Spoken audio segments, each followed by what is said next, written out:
So on behalf of everyone, the whole gang at Acres, thank you very much for being here. It takes quite a team to assemble a complex event like this, and it's most important that you're participating. I think we're in a unique situation because the body of knowledge of agriculture is so advanced now of what it was 40-something years ago when these gatherings started. One of the real fixtures back in the 1970s and 80s and 90s you'd always see his beaming smile down the hall was Dr. Phil Callahan. I'm sorry to pass along, Dr. Phil passed away just last Thursday at age 94. It's sad, but it's not. That's nature's way. We do return to dust. But Phil left us with really what was the beginning inspiration for these meetings. It was when my father came across the little book, Tuning Into Nature, that he discovered how insects communicate via the infrared.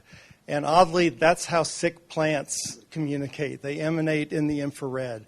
And so the solution, or the solution to pest crop destroyers, was not in the latest chemical from the devil's pantry, as my father called it, but in building the nutrition, the health of the plant so it can survive nature's garbage disposals.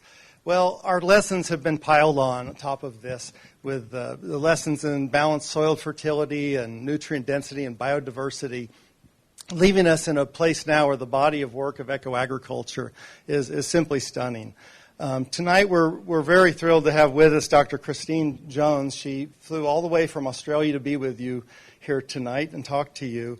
Her interview on soil life in Acres USA, I think, was one of our most popular ever. We must have fielded 200 calls of people who wanted to share it and post it and reprint it. She understands and explains this subject in a way like no one else.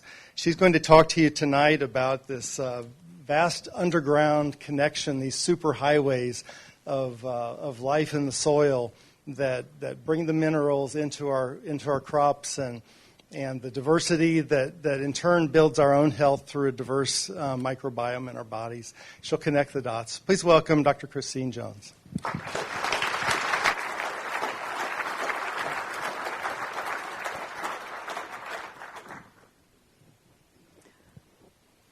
Thank you so much, Fred, and the rest of the Walters family and everybody that's been working so hard to organise this great conference. It's really quite extraordinary to have this opportunity to have so many innovative food producers all together in the one place. There's lots of conferences around the world now, I suppose, on soil health, but often they're sort of populated with people from more like scientific organisations and institutions and things, and it's really just so refreshing to be able to spend time talking to people that are actually innovating in the area of regenerative agriculture, doing it themselves on their farms and passing that knowledge on to other farmers. So I feel very humble, really, to be standing here before you. Hopefully I can say something that will help you in the task ahead for you. I have learned most of what I have learned, if I have learned anything. I have learned from farmers by seeing firsthand what they have implemented on their farms, and then perhaps going into the scientific literature and doing some research trials and things to try and tease that out and find out, well, what were the scientific reasons for those occurrences that we actually saw on those farms.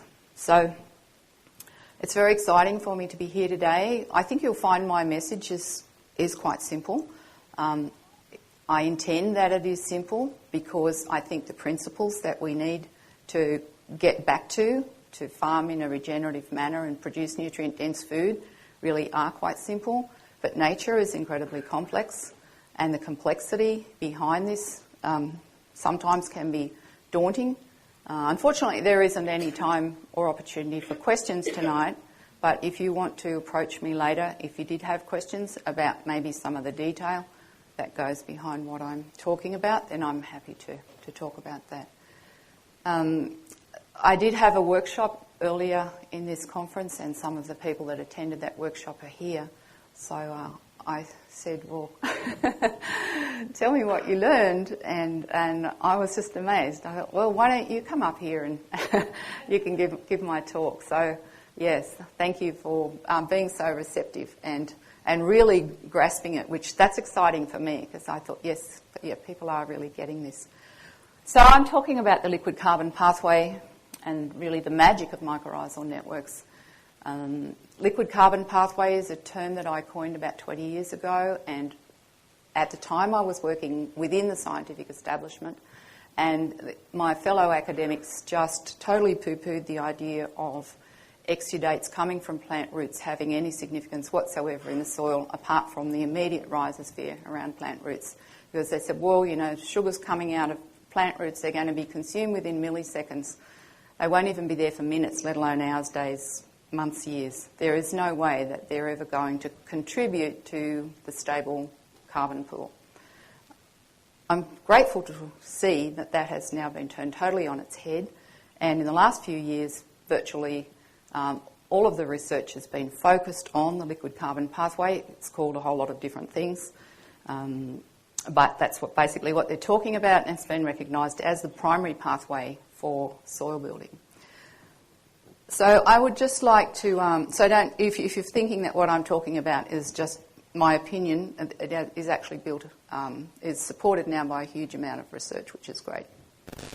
I just want to just take a little trip back in time and really quickly. I know that you've all had a long day and it's the evening, and I don't want to make people unnecessarily tired, but I just want to just go back a little in history, because I think that helps set the stage for where we need to go in the future, and I will go through these as quickly as I can and try not to digress too much. So if we just look at the historical context, and this is I'm looking at this from an Australian perspective, but it's the same in North America, same in South Africa, same in the major continents around the world. Tell me this is not going to work. One of the early writers in Australia in the 1840s, George Augustus Robinson, talked about, we have, in the southern half of Australia, we have a climate that's very much like Southern California. So think Southern California, but imagine luxuriant green grass in the middle of summer in Southern California. Still green after 90 days with no rain, temperatures around 100 degrees Fahrenheit every day, carpets of colourful wildflowers everywhere, and deep soft soil. You could easily push a stick 2 feet into the ground. I can assure you that the areas that he described don't look anything like that now. And I think this is a common theme that we see around the world in areas that were colonised by Europeans in our most recent history, where we were able to keep good records, is that it was very green and very fertile and productive at the time of European settlement. So these are some drawings that were made, again, in the mid-1800s, and you can see that unfortunately some of the colour has faded out in what you can see compared to what I can see on the screen, but that was a very lush green landscape, and all of those are native grasses, like your prairie grasses. There were no introduced grasses in Australia at that time. So what you're seeing is how the landscape appeared to the first European settlers. And again, another one from 1860. That landscape now in the middle of summer is totally brown and bare, and there's nothing green there whatsoever. Another early visitor to the colonies was Sir Paul Edmund Strzelecki, who was a Polish count, an explorer and a geologist, and he came to Australia looking for gold. He was also very, very interested in the soil, and he was interested in a whole range of things, actually had an extraordinary mind. But one of the things that he did on his travels was to collect 41 soil samples from land that was being farmed. This was in use, was being used to grow cereal crops to feed horses, basically. And of those 41 soil samples that were sent back to England to be analysed, the 10 highest ranking of those 41 samples had organic matter levels ranging between 11% and 37.75%, an average of 20% organic matter, which is why you could just push a stick easily into the ground, which is why the landscape was hydrated, which was why it was green over summer and fertile. Most Australian soils currently being farmed have organic matter levels less than 1%. The 10 lowest ranking soils had organic matter levels between 2.2 and 5%, which is far higher than it is now in our highest ranking soils. And the interesting thing that I thought from that was that when you compared that group of 10 highest ranking to the 10 lowest ranking, The people who did this work way back in the 1800s found an 18-fold difference in soil water holding capacity between the high carbon soils and the low carbon soils in that sample. So again, as I said, that explains why the landscape was hydrated and remaining green over summer. No change in the climate in that time, but a big change in the ground cover. We now know that the organic carbon content of the soil is the key determinant for the water holding capacity, and in many parts of the world that is the most limiting factor for production. And we know also that the organic carbon content of the soil is the key driver for the nutritional status of plants, and as you all well know, therefore the nutritional status of the animals and the people. And for those two reasons, principally organic carbon is the key driver for farm profit, so it's something that we all need to know about and understand how to reverse that and increase our levels of soil carbon. So just to distill that, what has changed over time, both in Australia and in here and in other continents that have suffered soil decline? Well, we very much simplified the landscape, because those original native grasslands that we had and your prairies here in the United States contain something like 300 to 400 species. And now we commonly grow a crop that's just one species, a monoculture, or we have pastures that are very low in diversity. Unusual for them to have more than a couple of species in them. That's a huge change from 300 to 400. And we've reduced the amount of green, not only the diversity of plants, but the amount of green. On a global scale, the land that's used for agriculture is bare for 50% of the year. That's been calculated. People have gone round through all the records and pulled it all together in a big global study and shown that globally our farmed land is bare for 50% of the year. At one time it was green for a much larger percentage of that. And the organic carbon content of most farm soils is now 50 to 80% less than the original level. As a result of all of those things, soil fertility has declined and it is now dry when it was once hydrated. 30% of the world's cropland has been abandoned in the last 40 years due to soil decline, and global cropland continues to be abandoned at the rate of 10 million hectares or 25 million acres, whichever way you think about it, a year. But we can't think about plants, soils, microbiology, which is what I'm going to get into, and hydrology, which is the water cycle, in isolation, because all of these things are connected. And there was a really lovely diagram that put all this together, came out in an FAO publication earlier this year. And basically, I'm just going to demonstrate on this screen over here, if I can get that to work. It's not very clear, is it? Anyway, the one on your left-hand side is just basically showing a green landscape with healthy soil underneath it. And then as the green declines, the soils degrade, we get expansion of dry lands, we get organic carbon losses, then we get soil moisture decreases because it's carbon that's going to hold that moisture. We get increased evapotranspiration, aridity increases. As this land that was once healthy, fertile, covered in green plants loses that green cover and loses its carbon, that carbon oxidizes and goes off to the atmosphere as carbon dioxide. A large part of the carbon dioxide that's currently in the atmosphere has come from soil degradation. And all of those things, even taking fossil fuels out of the equation and just looking at how farmland has changed over time, those things have an impact on the local, regional and global climate. So if we were to reverse that and go back the other way, which I know most of you in this room are focused on doing, is increasing your carbon, increasing your green, increasing your diversity, regenerating your soils and producing healthier food, but you in that process are also going to be having an effect on local, regional and global climate.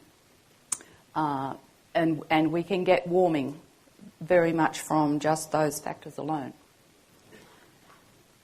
Just to give a little example from Australia, this is a satellite photo of Western Australia on the western side of our continent. Here's the outline of the country here.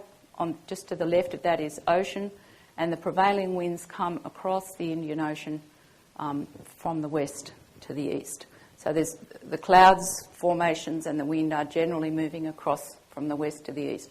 So as clouds come across the ocean and pick up moisture, as the air moves across the ocean picking up moisture, there's cloud formation over the ocean, and then where it crosses the farmland is delineated by this rabbit-proof fence. On the other side of that is natural vegetation, and where the farmland is, it's quite frequently no cloud over the farmland, and then as soon as that air hits the natural vegetation again, it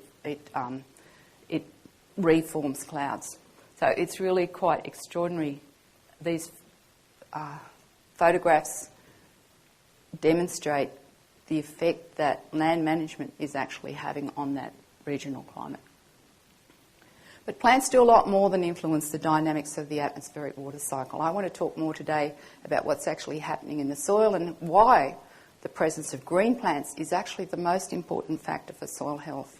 Because actively growing green plants support the microbes that create well-structured, friable topsoil with high nutrient status and high water holding capacity.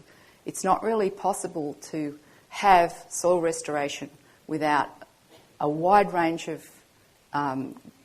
groups, different functional groups of microbes that are all involved in working together to create that structure and make those nutrients available.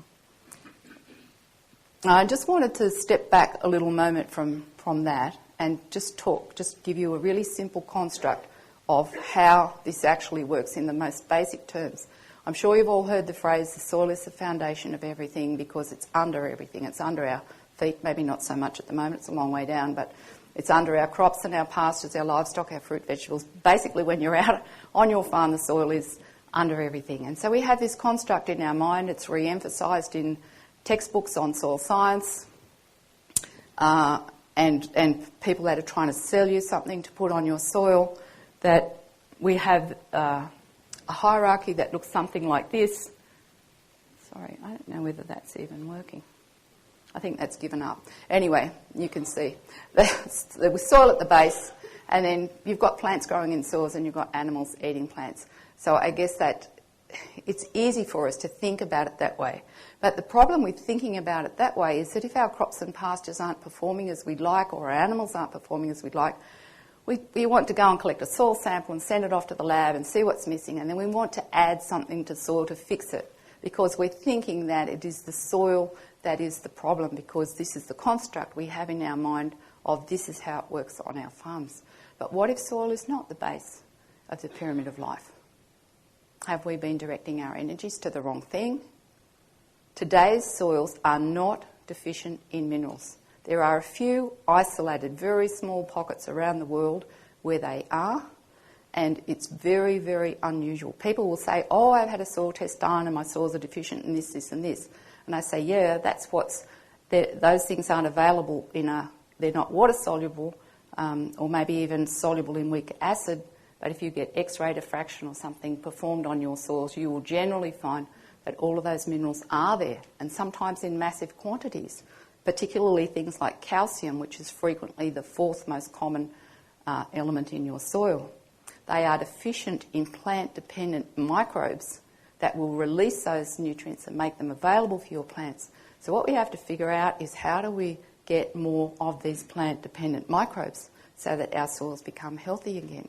And if we look at the official definition of soil, we see that it's weathered rock materials. That's where your minerals come from, sand, silt and clay, and depending on where you are, what the parent material was and what the processes are that have happened over geological time, you will have different proportions of sand, silt and clay.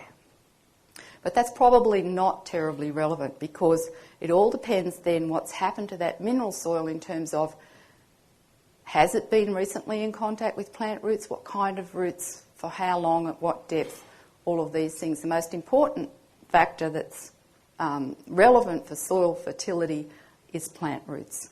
And that's because plant roots are actually the medium, I suppose, or the factor that's responsible for restoring and maintaining and building healthy topsoil.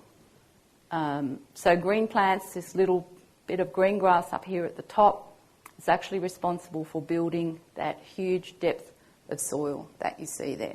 There's roots running down all through that. I know it's a bit washed out and it's definitely will be hard to see from the back, but that is all beautifully aggregated topsoil. So if you were to take that soil in your hand and just squeeze it gently, it would just fall into a whole lot of little macroaggregates that are about the size of like green peas, except they're black or dark coloured.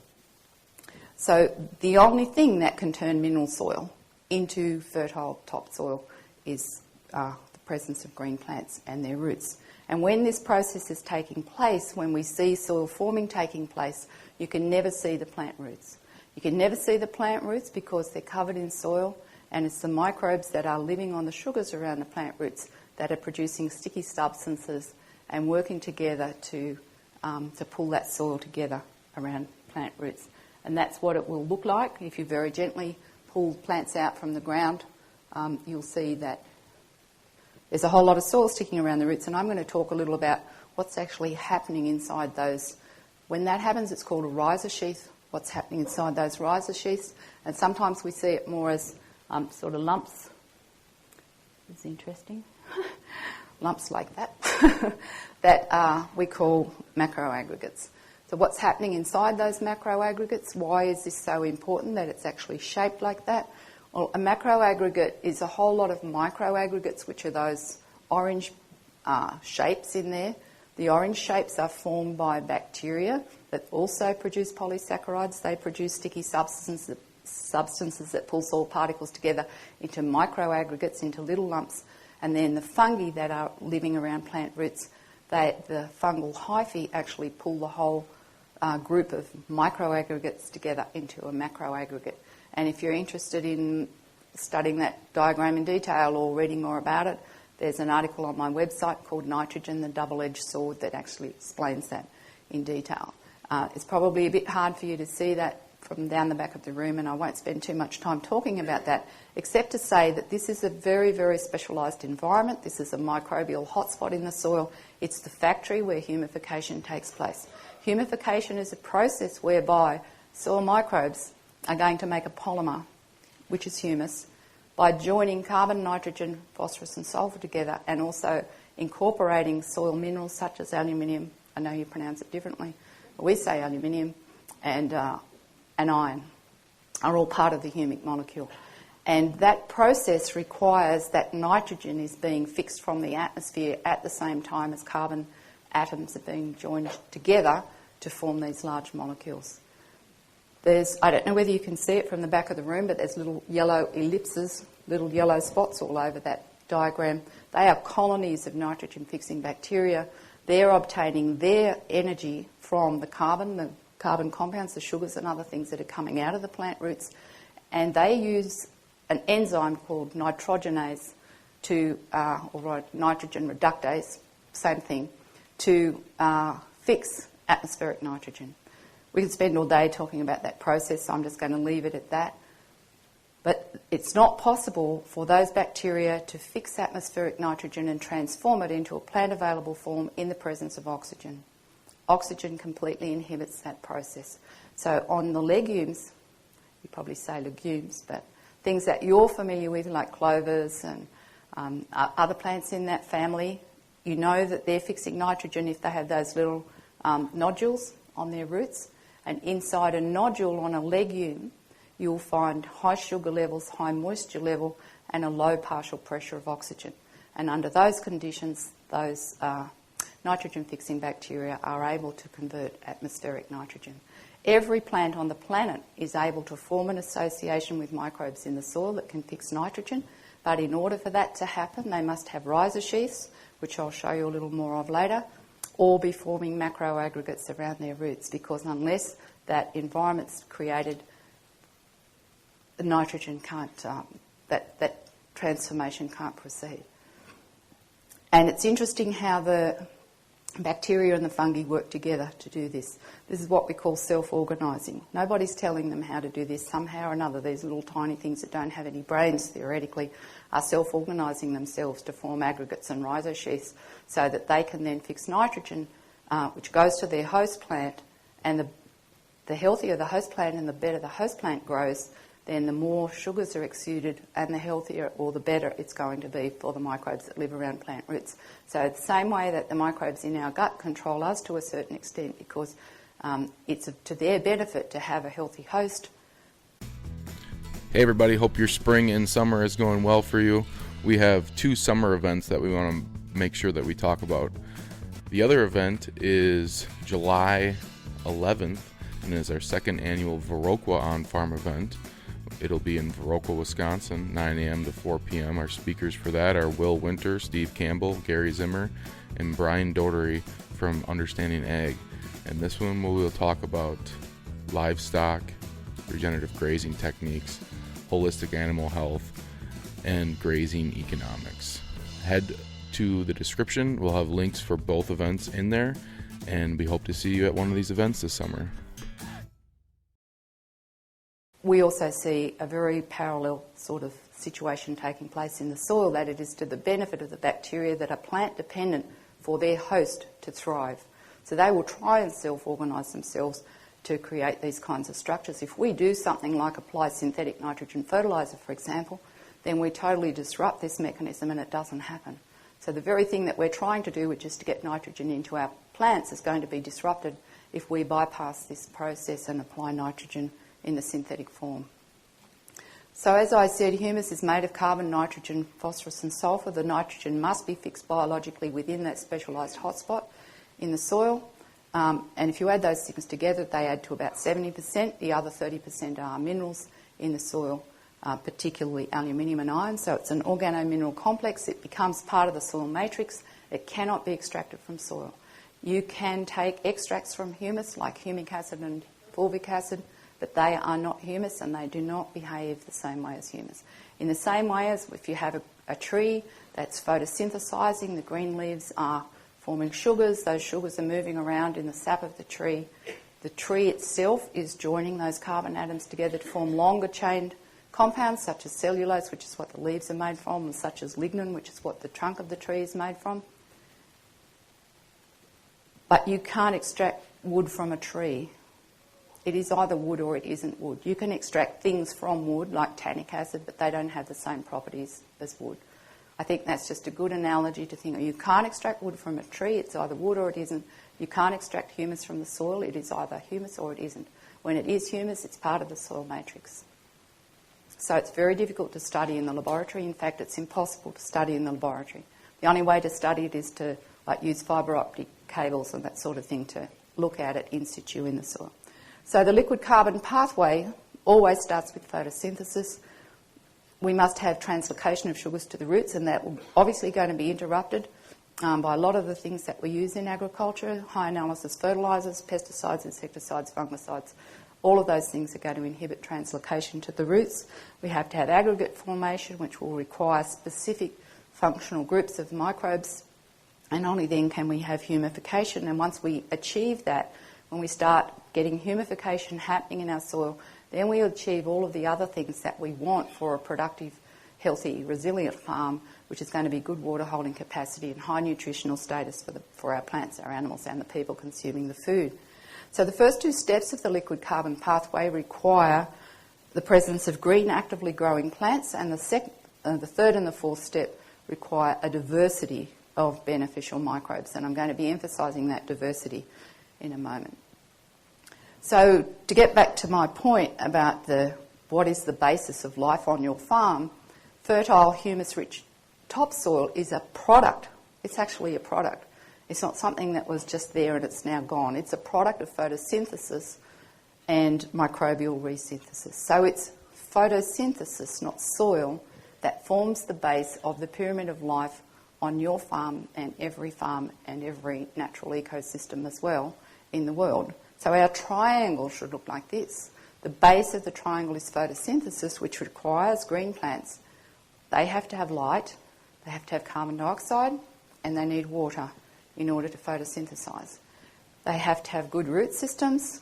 They have to have roots that are actually communicating with the soil. So you need a spade to dig them up and have a look and see whether that communication is actually taking place. And then we have to have the microbes that are associated with those roots. So we have to be very careful about what things we are applying in our farms. And only then, when we get all of those factors in place, can we form topsoil. So if we cut photosynthesis in half, as we have globally, by having land bare for at least 50% of the year, we're going to be immediately cutting soil formation in half. So it's no wonder that we're losing soil around the world. That word photosynthesis, like a direct translation, photo means light and synthesis means putting together. So the word photosynthesis means making life from light. And nearly all of the life on this planet, including ourselves, is totally dependent on photosynthesis for being here. So all of the energy that we fuel our bodies with is actually packaged sunlight energy. It's in the foods that we eat, and then we metabolize it and break it back down again and breathe CO2 out, which goes back to the atmosphere, and the carbon starts cycling again. So why is liquid carbon different to what many of you would think about when you think about organic matter in soil? You're probably thinking about things like crop residues, stubbles, animal manures, mulches, hays, all those sorts of things. When people think about organic matter, usually they're thinking about the decomposition pathway rather than the liquid carbon pathway. And that's been very much in the literature over probably the last 50 years. The decomposition pathway, however, any of those organic materials as they decompose in soil, very, very beneficial for the soil, but it always ends in carbon dioxide. In the same way as when we ingest organic materials and digest them, eventually those things become carbon dioxide too, because we breathe out the CO2 after we've finished using the energy for metabolism and warmth and growth. The liquid carbon pathway, so that's the decomposition pathway, is what we call a catabolic process. It's a breakdown process. Always starts with something complex and ends up with something simple. The liquid carbon pathway is an anabolic process. Starts with something simple and ends up with something complex and stable in the soil, which is carbon. Decomposition pathway starts in the same place with photosynthesis. We produce some biomass, it decomposes, goes back to CO2. It's very beneficial for your soils when you see white mycelium, for example, like that in your soil, which is saprotrophic fungi that are breaking down organic matter. It's fantastic for soil structure and for the soil food web. We all know intuitively, I think, that that like decomposing organic matter is great for retaining moisture in the soil, for buffering soil temperatures, for protecting the soil surface. There is absolutely nothing wrong with this pathway.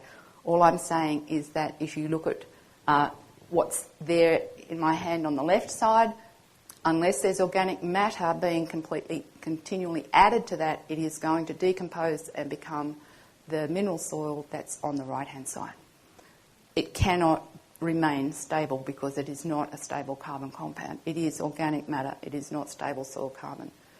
This is out of a recent article that was published this year. So we have a green plant here and plant roots, root exudates, which there are thousands of different things come out of plant roots. It's not just sugars. We're discovering more and more compounds that come out of plant roots. They're utilised by microorganisms. They go into what's called the labile soil carbon pool, which is a very active pool of soil carbon. And then there's a whole lot of processes take place here that nobody is really quite sure, so they've just rolled it into that, that's like a black box there, except we know that fungi and bacteria are involved. And then what comes out the other end is the stable soil carbon pool. No one can explain how we get from the labile soil carbon pool to the stable soil carbon pool, except that we know that it happens. In the same way, in our bodies, we're bone and growing hair and teeth and all sorts of things. It's an extraordinary biological process that takes place in our body, but it's very hard to explain how all those different minerals and things get amalgamated to form, ceramic materials like human bone, and we're doing this at normal room temperatures and pressures. And if we try to do that outside of a living body, we have to, fire it at 1200 degrees centigrade or something to produce a ceramic that has anything like the qualities of human bone. So it's extraordinary what biological systems do, and those in the soil are no less extraordinary than anywhere else. So this stable soil carbon pool here, the main pathway is down here through root exudates.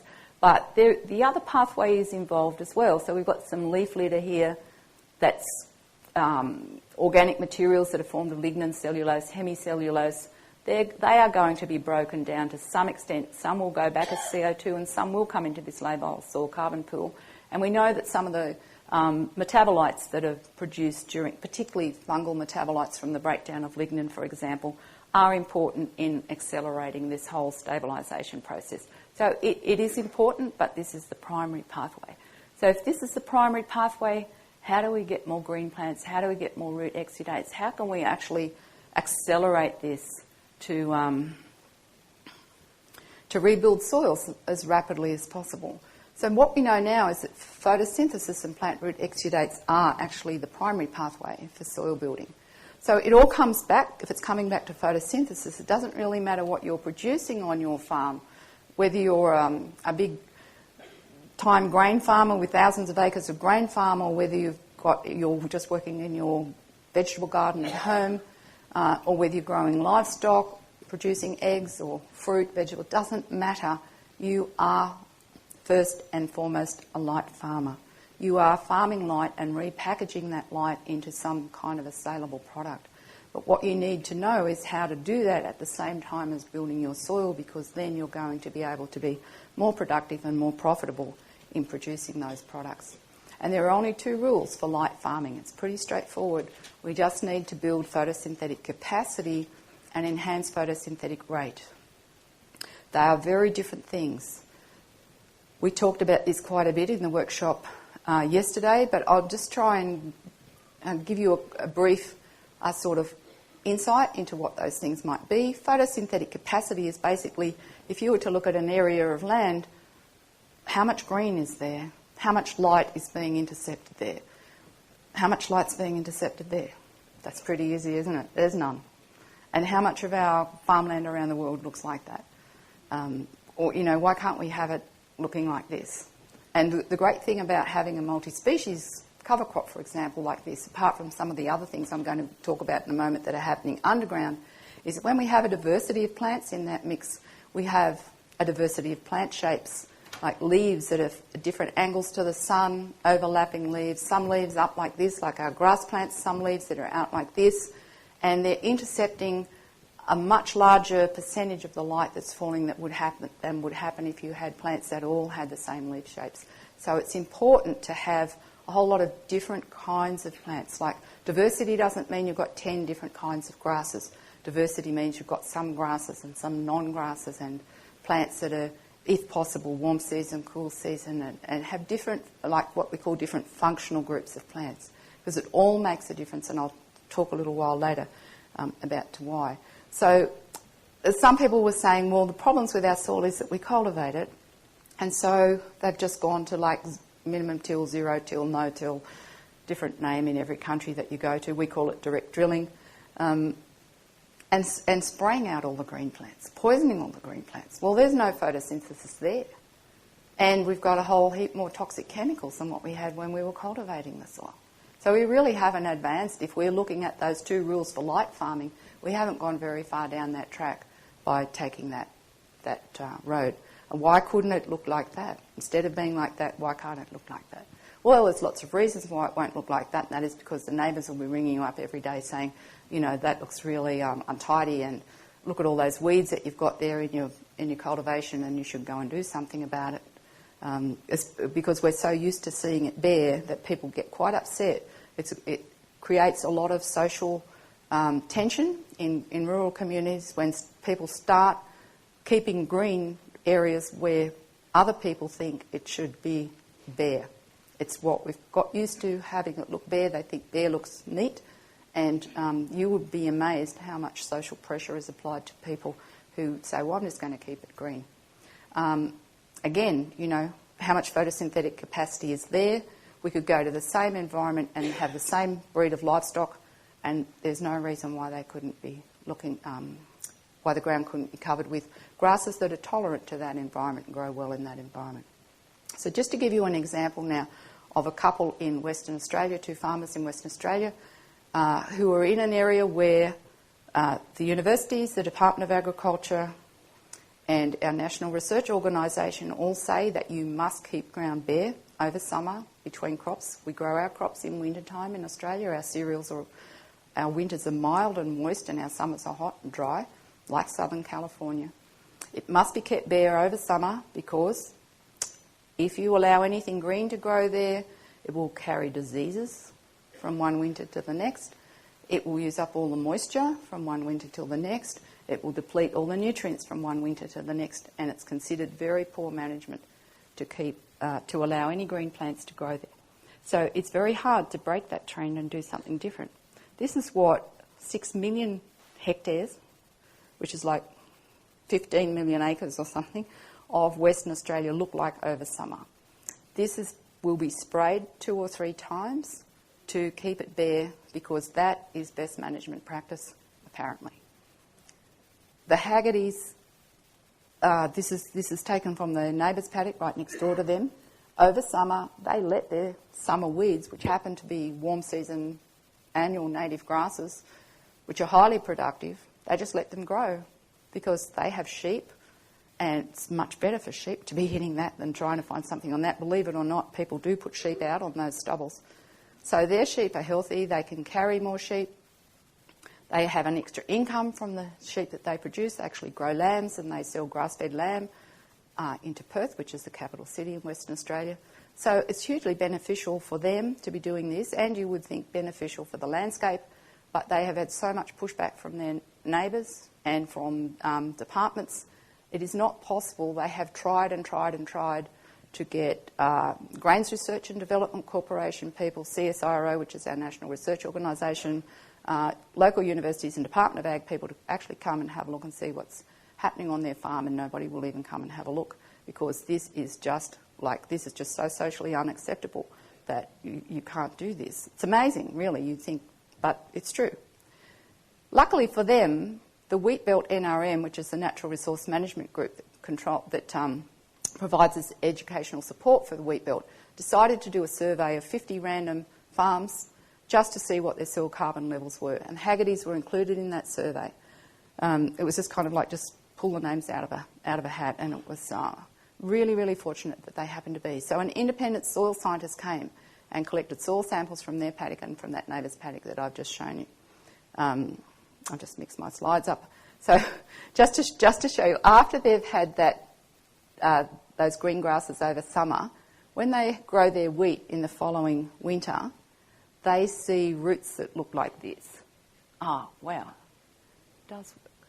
So this is the wheat seed, and this is the shoot that's just coming off it, which is called a coleoptile, and it hasn't even got to the point of even producing any leaves yet. First thing a seed does when it germinates is produce roots, because the plant must get water to be able to survive, and then when it starts to produce roots, then it will produce some leaves, and then when it starts to photosynthesize and gets more energy, it will produce more roots and start looking for nutrients. But the early stages of establishment, the first thing a seed does is produce roots, but you can't see those roots. So what you're looking at is that there has been so much energy coming out of those plant roots and so much communication going on with the microbes in that soil that the microbes have actually organised themselves to cluster around those roots and form a rhiza sheath. This is, again, a self-organisation of those microbes. It's called a biofilm. Inside that rhiza sheath, those microbes are fixing nitrogen. By the way, I forgot to tell you that these farmers don't use any nitrogen. They don't need to use any nitrogen, and they out-yield their neighbours. So all of the nitrogen that those plants need is being fixed inside that biofilm, inside that rhiza sheath, which the microbes have organised. Not the plant, the microbes have organised that because it is to their benefit for that plant to grow and support them. And when the plant's a little bit older, the roots basically look like that, like dreadlocks. And if we look even more closely, like magnify that by 300 times, we can see there's filaments of the hyphae of mycorrhizal fungi. They're basically farming in sand. These are sand granules, just pulling it all together to form that those lovely aggregates, and really promoting a great microclimate, I suppose, in the soil. But my point, I wanted to tell you what was happening to their soil carbon. So these soil samples were collected and analysed by an independent soil scientist using what's called the National Soil Carbon Research Program protocols that were developed by our national science organisation, the CSIRO. So they had 5 replicates. That means there was 5 places in the paddock where they sampled, and they sampled at 3 depths. So at each of those sampling sites, they took samples from the top 4 inches, and then the next 4 inches, and then the next 4 inches. So altogether, they were sampling down to 12 inches. So they ended up with, and then there's multiple ones of those within each replicate. But I won't go into all that. I can tell you that it was done very, very thoroughly. And the results that they found, when you compare the Haggertys to their neighbour, They had 41.5% more soil carbon than their neighbour. They had nearly 30% more soil nitrogen than their neighbour, and their soil water holding capacity had increased by 13%. Well, this was in direct contrast to what the experts were saying would happen. They said that in that environment it wasn't possible to build soil carbon, definitely not possible to build soil nitrogen, and absolutely not possible to increase soil water holding capacity, because if you had plants there over summer, you were going to decrease the moisture content of your soil. So this caused a great deal of consternation within academic circles in Western Australia. And then when we look at where the carbon was actually building in those soils, so those increments 0 to 10 is your top 4 inches, and then 10 to 20 is the next lot, and then 20 to 30 is 8 inches to 12 inches. We find that as we go down the soil profile, there's actually getting to be more and more carbon. So there's like a 37% increase near the top, and then the next level there's a 41% increase, and then when we get down like here, 12 inches below the surface, we're finding a 54% increase in soil carbon. Well, I mean, how can that possibly happen unless it's carbon that's being exuded from plant roots? And what we find with the liquid carbon pathway is that most of that carbon actually comes out of plant root tips, not out of the older roots. So when a seed is germinating and sending out its first roots, there's a lot of carbon being exuded around there, and then as it grow and grow and grow, that moves further and further down into the soil. So what you really want to do is to farm in a way, or manage your plants in a way, that the roots will be deep in the soil, because then you can build soil at depth, and that gives you much more landscape resilience in terms of, especially for hydrating the landscape, for getting you through dry times, because when it rains, the moisture can more easily get down to depth, and the further it gets from the soil surface, the more protected it is from evaporation.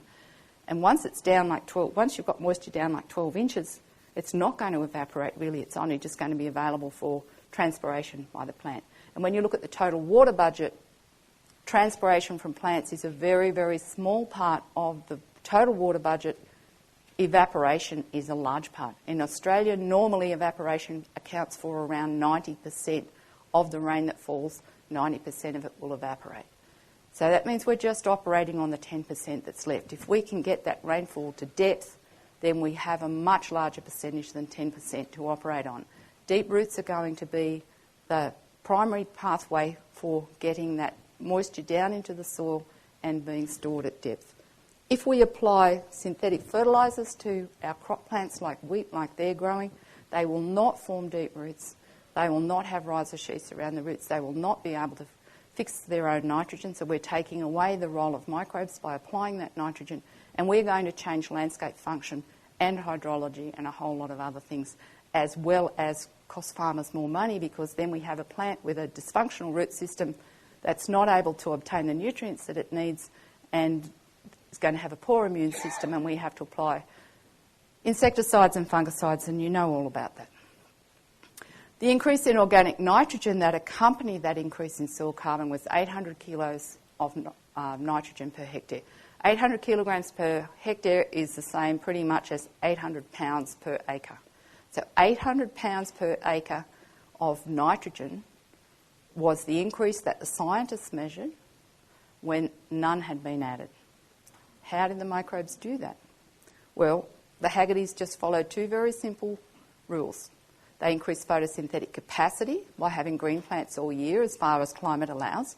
So instead of it being just green when they have their wheat crop, they had it green in winter with their wheat and then green over summer with their volunteer grasses.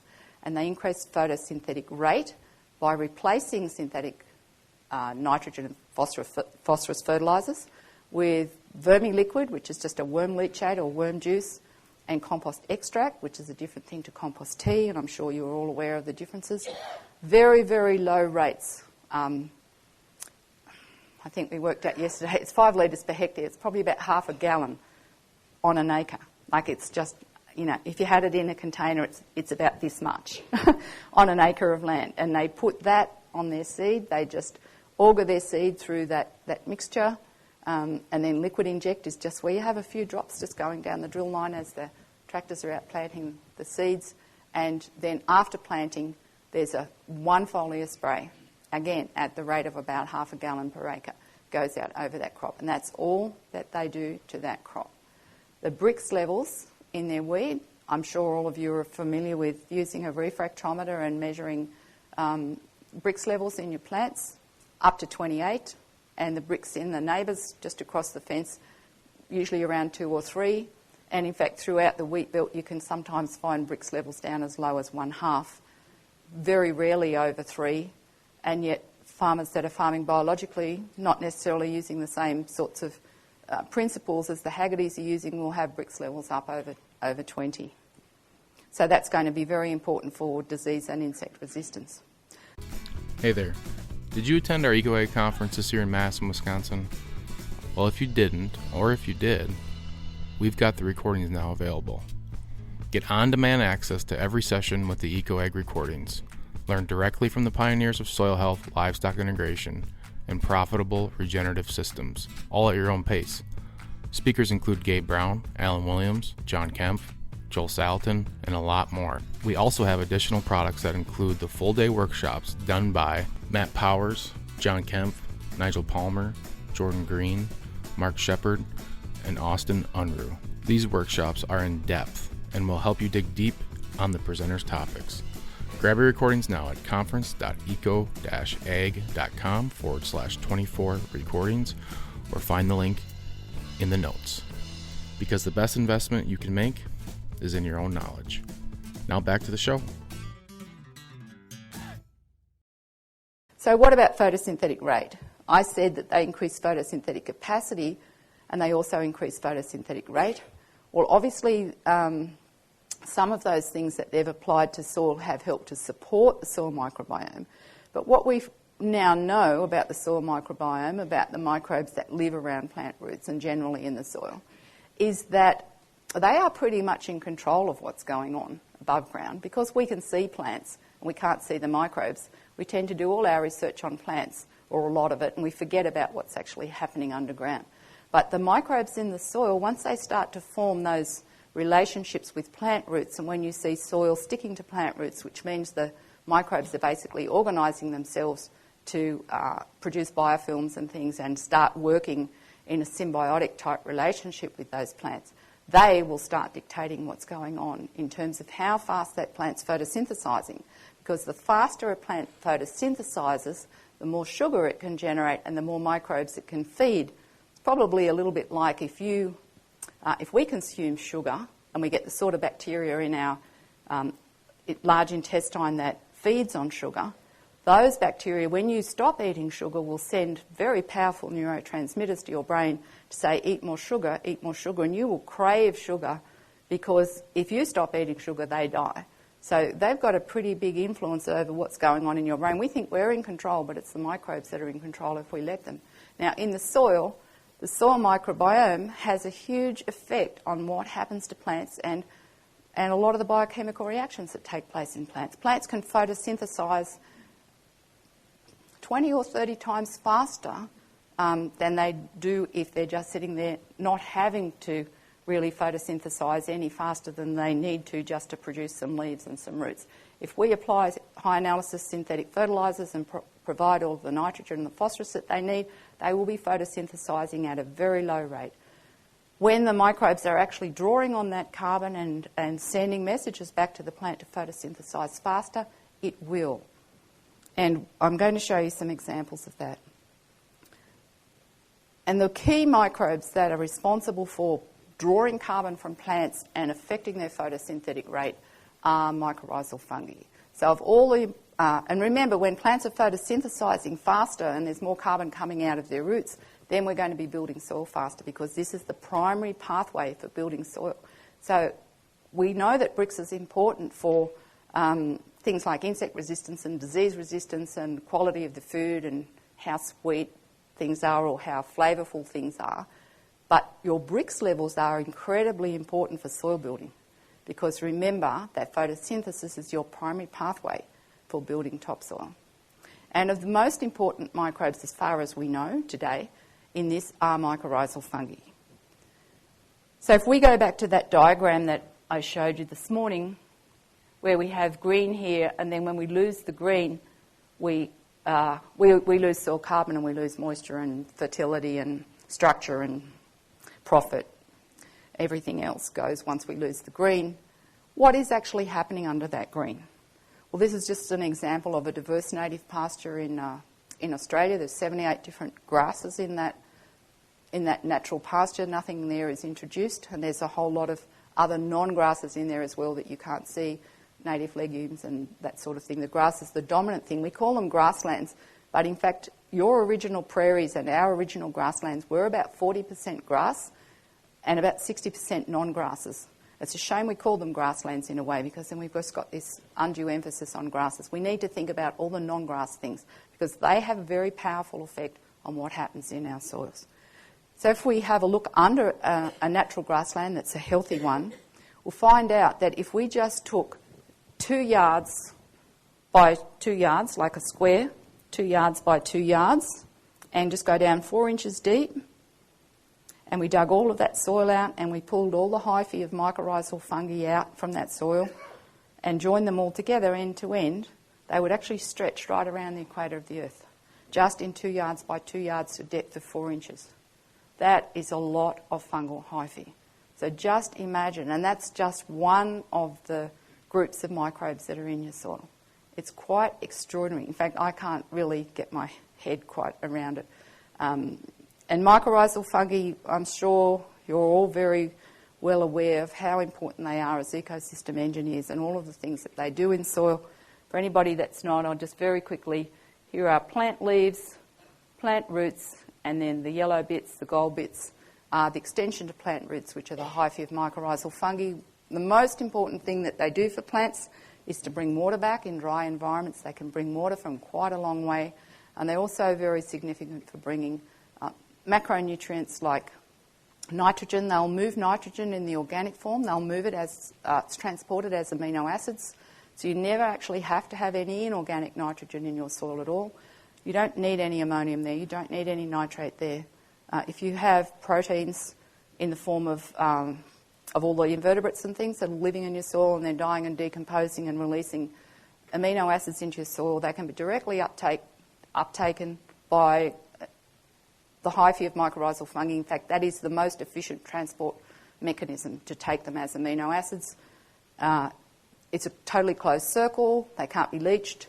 They can't go off into the atmosphere as some kind of nitrogen gas, and they're totally non-toxic, whereas things like nitrate are incredibly toxic. In fact, it's a potent carcinogen. We now have nitrate in our water, in our foods, in our bodies, in our animals.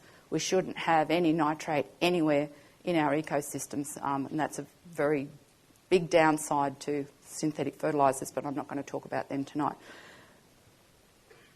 So that's what the sort of like, in its most simple form, we have a green plant, we have the leaves, which are the roots, which are the yellow bits. The purple circles are the spores of mycorrhizal fungi, and when they germinate, they form a symbiotic relationship with those plant roots, and then they extend out into the larger soil medium to actually support that plant, because again, they are obligate symbionts or obligate biotrophs. They must have a living plant in order for them to be there. So the mycorrhizal fungi, given the opportunity, will do everything that it can, if you like to put it that way, to keep that plant alive, because if plant dies, mycorrhizal fungi dies. We have carbon in the form of sugars coming this way from the plant, and we have water and minerals going that way. And that's in its very, very simple terms. As I'm going to explain in a moment, it's actually far more complicated than that. And when we realise that there's critical thresholds for certain things, we can amplify these effects to a huge extent.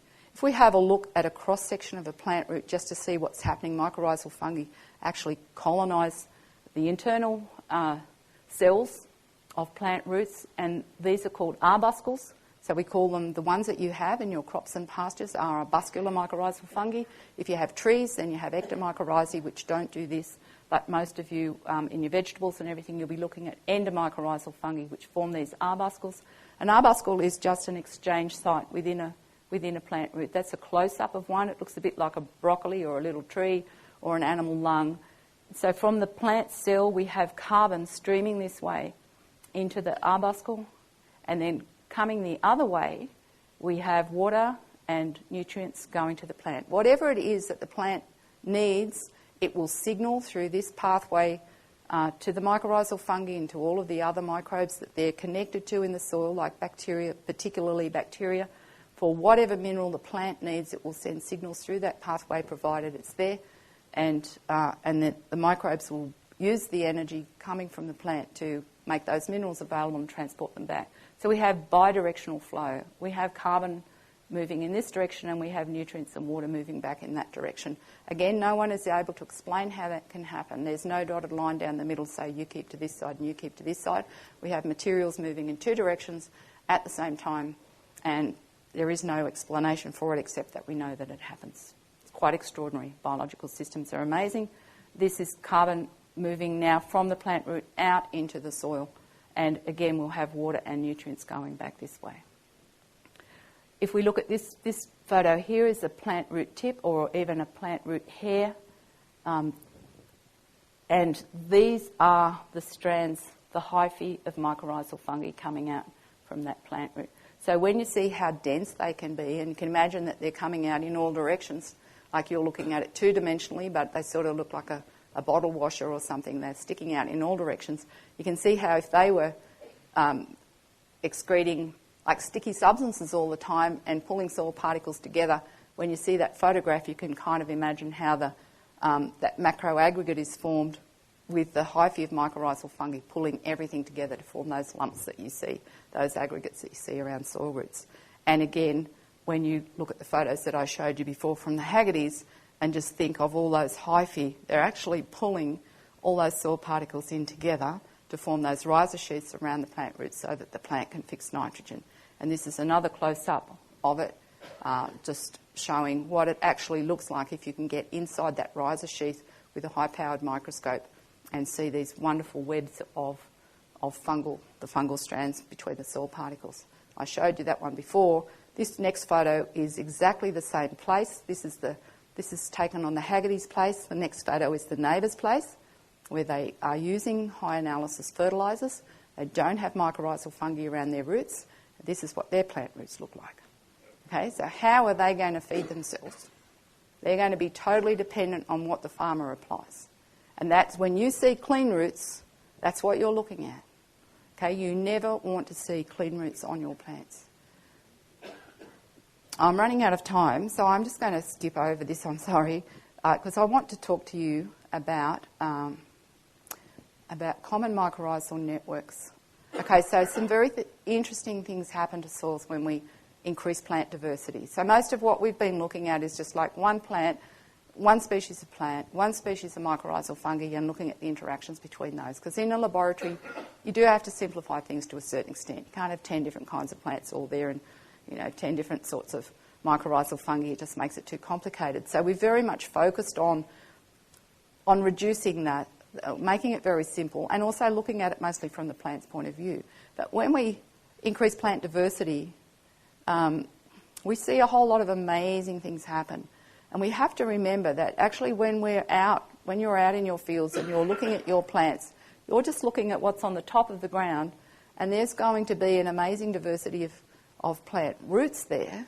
And when we put a whole lot of different species together and we see like different kinds of plants together, and we see an improvement in total biomass production. Usually if you have a diverse mix, you will produce more from a certain area of land, and that's been known for thousands of years, really. Indigenous people never grew one kind of plant. They were always intercropping and having plant mixtures because you can produce more from the same area of land if you have plants growing together. But that used to be thought to be due to the fact that all plants have different kinds of root systems, and so they just call it, big words, niche complementarity. In other words, some things have deep tap roots, other things have fibrous roots that spread out near the surface, and so they're using different parts of the soil. So by having different kinds of plants in there together, they're all just using different bits. Now we know that all those plants are joined by what's called a common mycorrhizal network, and it doesn't matter whether that's a diagram of prairie plants, like Native American prairie plants, or whether it's a multi-species cover crop that we're growing today with just a range of different things in. Yes, you'll see the variation in root architecture, but we now know that those plants are all linked by not only mycorrhizal fungi that are associated with each individual plant, but they're all linked together by what we call a common mycorrhizal network. And this is where it starts to get complicated. This is just a very simple experiment done with two kinds of plants. We have sorghum here, which is in the grass family, and flax, which is in the broadleaf family. I don't know whether you can see them because I can't see them from here. Can you see all the blue lines under there? No. Okay, we've lost the common mycorrhizal network. Okay, well, let's just skip over that then. If you can't see it, there's no point in me talking about it. Indigenous cultures. Native American Indians never planted corn on its own. It was always grown as what was called the Three Sisters. So you have corn. I must have my finger in now. Corn, beans, and squash. Squash do a great job of running around between the plants and shading the soil surface, reducing weed burdens. All three of those plants are mycorrhizal, and just having them together creates quite an extraordinary synergism that you can get higher yields really of all three than you would have if you grew them on their own. Gabe Brown's taken that to the nth degree in his Chaos Garden, where he has 20 species of vegetables and 20 species of flowers, more or less, all just thrown in together, just in one big mix in the seed drill. No fertiliser, no herbicides, no nothing, just go out and drill it and let everything come up in what he calls a chaos garden. And then you don't have to spend any time weeding because there's no room for the weeds. Everything is incredibly healthy. You've got all your flowers to attract your pollinators and your predatory insects. You never get insect attack. You don't have diseases. And the only labour that you have to employ is to have people on the morning of the farmers market to go out and, well, you pick corn, you pick tomatoes, you pick zucchinis, you pick silver beet, you know, they're like just all the different things, coriander, parsley, and then you've got like beautiful fresh vegetables. He doesn't call himself an organic grower, but he doesn't use any chemicals. And he is improving his soil incredibly, which I probably won't get time to show you, but it's having an amazing effect on his soil as well as producing very healthy food, and it's all related to diversity. Hey eco-farmers, this is Taylor Henry with Acres USA. I hope you enjoy this podcast as much as I enjoy interviewing these folks. If you're serious about regenerative agriculture, I've got an incredible resource you need to check out, the Acres USA membership. You farm in the physical world, and you deserve a physical printed magazine to match. Since 1971, Acres USA magazine has been the leading voice in ecological agriculture, delivering the best insights from regenerative farmers, agronomists, and researchers to help you farm profitably without toxic chemicals. Our membership included physical and digital copies of the magazine each month of the year, which has always been a standard for Acres USA, but we wanted to over-deliver on content. When I acquired this business, I was happy to find that we had years of audio files from presentations at our annual Eco-Ag conference. And guess what? They were hiding. Well, not anymore. We developed this membership portal that gives you access to the recordings from farmers like Gabe Brown, Gary Zimmer, Joel Salatin, and Mark Shepard. We also include recordings of private events. Finally, if you are like me and you like listening to content, we are now producing a membership-only podcast of each issue of the magazine, so you can consume each article while you're out in the field. To make things even sweeter, you'll get discounts on books, workshops, and events to keep expanding your knowledge. So are you ready to take your farming to the next level? Join today for a ridiculously low price at eco-farming.com or see details in the notes. A cane farmer in tropical Queensland in Australia, the farmer is actually standing in a line of cane. Cane grows for 2 years before we harvest it, and it's a perennial plant, and it grows quite slowly because perennials grow much more slowly than annuals, and the rows are a long way apart. So when it first starts out, it's only sort of about this high, and it's in very wide rows, so you've got lots of bare ground between the rows, which means there's lots of opportunity for weeds to grow. And so a lot of chemicals are used to try and control the weeds, and then that has an effect on the whole soil microbiome. And then the plants aren't photosynthesizing very fast because nothing's actually pulling on the photosynthates that they're producing. And then that just leads us into that downward spiral of fungal diseases and insect pests. And so cane farmers not only use lots of herbicides to control their weeds, but then they end up using neonicotinoids and all kinds of dreadful things to try and protect their plants, and they use lots and lots of fungicide, and a lot of those fungicides they use contain mercury, and they put massive amounts of mercury into their soils, which ends up in the water, which ends up out on our Great Barrier Reef, and 73% of the Australian Great Barrier Reef is now dead as a result of the chemicals that have come off cane farms.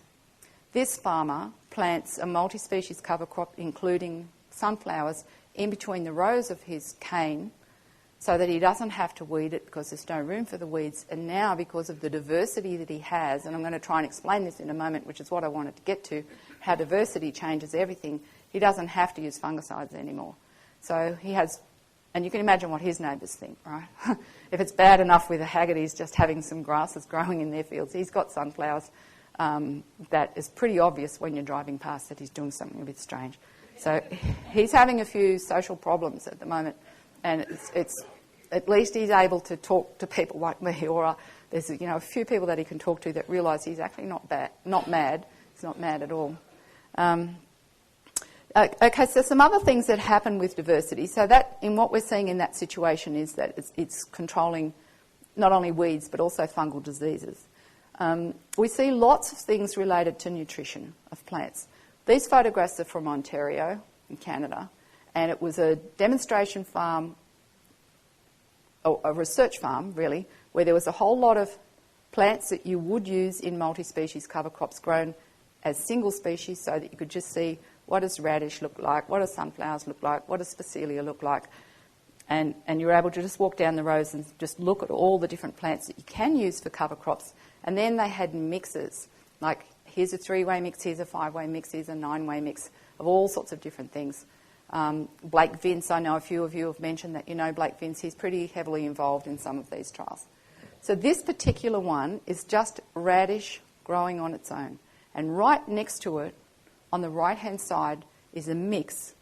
And this is nitrogen deficient. Even though they had put some fertiliser underneath the whole trial area, this monoculture is clearly nitrogen deficient. Right next to it is radish with some oats, some sunflowers, and a little bit of Phacelia. So there's really only another 3 species that have been added in there, and it is not nitrogen deficient at all. No indication of nitrogen deficiency. If I put those 2 photos side by side, you can see the difference in the colour. To me, that was quite extraordinary, and everybody that was there at that field day noticed that, and some other things that we observed as well. So it can be very, very important for plant nutrition to actually have a diversity there. So why is that happening? Now, the other thing about mycorrhizal fungi is, big word, obligate biotrophs. It just means that they can't survive without green plants, and I've said that to you several times. And therefore, we've tended just like to focus on the plant-regulated aspects of that relationship. Like we know that if you apply water-soluble phosphorus to plants, for example, or to the soil around plants, that those arbuscles I showed you inside the plant root, the plant will actually shut them down. You can actually look at a slide, look at the arbuscles that are there, apply phosphorus, then take some more plant roots and stain it and look at it again. The arbuscles will not be there. The plant will shut that down because it says, I don't need to give you carbon anymore for you to go out and find phosphorus in the soil because I've just got all the phosphorus that I need. I don't need you anymore. So it's basically shedding its mycorrhizal fungi, so that we know that the plants are in control to a certain extent. But the more we learn about this, the more we are seeing how much power mycorrhizal fungi actually have in controlling this whole network. And we have to wonder, why is that? So we've only considered 1 or 2 plant hosts, 1 or 2 fungal partners. But in diverse plant communities, there are multiple plant hosts and multiple fungal partners, and they're all connected to each other. It's quite extraordinary what is happening underground. These are some of the spores of different species of mycorrhizal fungi, and here are some others. So it's not just mycorrhizal fungi is not just one thing. Okay, we've got a whole lot of different species there. So just imagine them all germinating in the soil and forming relationships with all of the plants that they can and connecting all those plants together. And we thought, well, like people thought, this is great for plants because they've got so many different fungal partners contributing all the water and the nutrients and everything they need. But if we start looking at it from the perspective of the mycorrhizal fungi, isn't this absolutely perfect for them to be connected to a whole lot of different plants? Because some of those plants will be warm season plants, like if you thought of how the prairies functioned prior to European settlement when you still had prairies, and some of them were warm season plants and some were cool season plants, some were broadleaf plants, some were grasses. and didn't matter what time of the year it rained, something was going to grow, and it meant that the mycorrhizal network could be alive all year round and thriving all year round. And it would be to the advantage of the fungi, actually, to have a whole lot of different plants in that network. And now what we see is that where we study networks, and there's only been a limited amount of study undertaken, where you might consider something to be a subordinate species, like something that doesn't really grow very much, doesn't really contribute much biomass, probably not pumping a lot of carbon really into that network. Say a little plant like flax, for example, and you compared it to something like a sunflower with those great big leaves, or sorghum sudan grass, or something that grows tall, or corn that grows tall. You know, if you looked at a corn plant and then looked at a flax plant, you'd say, well, which one's going to contribute most carbon to the underground network? Well, obviously the corn or the sorghum or the sunflower is going to be the one. So why wouldn't mycorrhizal fungi just want to colonise that and get all their energy from that? And in fact, when we look at what mycorrhizal fungi are doing, they're directing a whole lot of that carbon that came into the network from that corn plant, for example. They're directing that to the flax. Why are they doing that? It's not the plants that are controlling that. The corn's not saying, I want to give some of my photosynthate to that flax plant over there. It's not being directed by the plants at all. It's being directed by the underground network, because if that corn plant dies for some reason, the flax plant might still be alive. So it's to the benefit of that network to keep as many plants in that community alive and thriving as possible. Now, if we're looking at this from a plant production perspective, that's to our benefit too, because we are going to produce more biomass from that given area of land. And not only more biomass, but we see a whole lot of other things happening. I'm starting to wonder, is this actually quorum sensing? Because when we get over a certain number of plants in the mix, everything changes. Quorum sensing was talked about in the 60s and 70s it was realised that it took place in bacterial communities like biofilms, those sorts of things. In 1994 was when that word came to be. We now realise that there's a whole lot of organisms that are involved in quorum sensing. I actually think probably it operates to some extent in human communities too, because when we're all together, like-minded people, interested in our soils and plants and how we produce food, it feels good, doesn't it, to be within a group of like-minded people. If everybody in this room was totally against what I was saying now and disbelieving of everything that I was saying, I wouldn't feel very good standing up here. So in some ways, I think that we have some kind of quorum sensing goes on with human populations as well. But what we're seeing with this fungal network is that it does respond differently once a certain threshold of plant species has been achieved. In other words, once we have a certain number of plants in there in different functional groups, we see that underground network behave quite differently, and we see the responses above ground quite differently. One of the experiments that's been pivotal in creating that awareness has been this Jena experiment in Germany, where they had a whole lot of different 10-metre, 10-yard by 10-yard plots with either just like one kind of plant in there, or two different kinds of plants in there, or 4 or 8 or 16. They actually went right up to 60, still the same plant number. So you might have 100 of one thing, or 50 of one thing and 50 of another thing, or 25 of 4 different things, if you know what I mean. It's not like there's more plants in there, it's just more diversity in there. This experiment ran for 15 years. The results were just published this year, and it's been absolutely extraordinary, some of the things that they found. One of the main things they found was that soil carbon increased with increasing species richness. In other words, the more different kinds of plants you had in there in that same area of ground, the more carbon you built under soil. So you'd have to wonder why would that be? What's going on there? And they also found that if they just had one species there, it was very difficult to keep it alive for 15 years. Monocultures declined over time no matter what they did to try and keep them alive. One of the things that helped explain what was going on in the with the radishes, where they were not nitrogen deficient when they were in with other plants, is that where they compared 1, 2, 4, 8 or 16 plant species, different plant species with none, 100 or 200 kilos of nitrogen per hectare per year. So you can just read pounds per acre there, 200 pounds of nitrogen per acre per year. They found that having 8 or 16 plant species with no nitrogen on them out-yielded 1 or 2 plant species with 200 pounds per acre of nitrogen per year easily in every year that they conducted that experiment. Diversity out-yielded high nitrogen and low diversity every time. The other interesting thing has been drought tolerance. The first time I came across the influence of diversity on drought tolerance was through Jay Fuhrer in North Dakota, and this is when it was called the Burleigh County Soil Conservation District, or when he was with the Burleigh County Soil Conservation District back in 2006.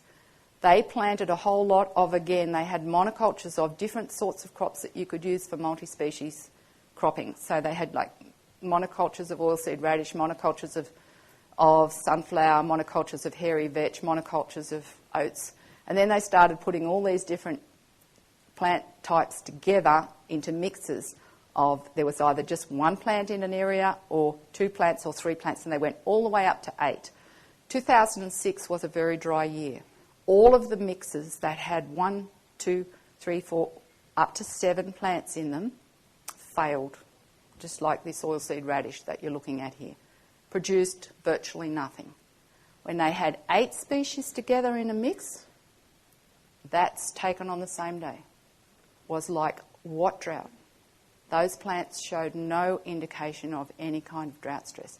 So what was going on there when we got over 8, and why should it be once you get over a certain number if it's not how quorum sensing works with bacteria and other species that have some kind of way of knowing when they reach a critical density of some factor, everything changes. That's what quorum sensing is basically about. Here's another example of a similar thing that I saw in Alberta in 2015. It was a very hot, dry summer. This is triticale, grown as a monoculture, and right next to it was a multi-species cover crop that included triticale and 9 other species. Same soil, same rainfall, everything the same, but there is no drought in that multi-species cover crop. That triticale has formed good, strong plants, good, strong heads. None of the plants were suffering any moisture deficit whatsoever, and yet right next to it there's triticale that wasn't even making it through to grain, grown at the same time. So there is something going on when we reach a certain critical number. We need, must be time for me to finish, we need more information on what that critical number is so that people can utilise this information for being more productive. Okay, I'm just going to have to skip right over all this, sorry. And I just wanted to say, I guess I'll close with that. If we can influence how fast carbon is being sequestered in the soil and how stable that carbon is through the way we manage mycorrhizal fungi, then we are going to be able to influence just about everything that happens in soil. That is going to influence all of the things that are important for all of us, like food quality, how our watersheds function, and the local, regional and global climate. But we need to get some more information on what those thresholds are for plant diversity so that we can help actually amplify the effects of these quite extraordinary ecosystem engineers. So thank you for your patience tonight, and I know it's been a long day, and I'll catch up with everybody tomorrow and the next day. Thank you for listening to the Acres USA podcast, a podcast production of Acres USA. Find us on Spotify, Apple, Google Play, and other popular podcast platforms. Acres USA is North America's oldest publisher on production-scale organic and regenerative farming. For more than 50 years, our mission has been to help farmers, ranchers, and market gardeners grow food profitably, regeneratively, and with nature in mind. Find our books and other Acres USA media and learn about Acres USA events at acresusa.com. Read our online magazine at members.acresusa.com, and we'd like to thank Acres USA staff for their contributions to producing this podcast.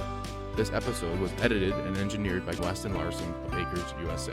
We're grateful to our guests for taking the time to talk with us about their experiences.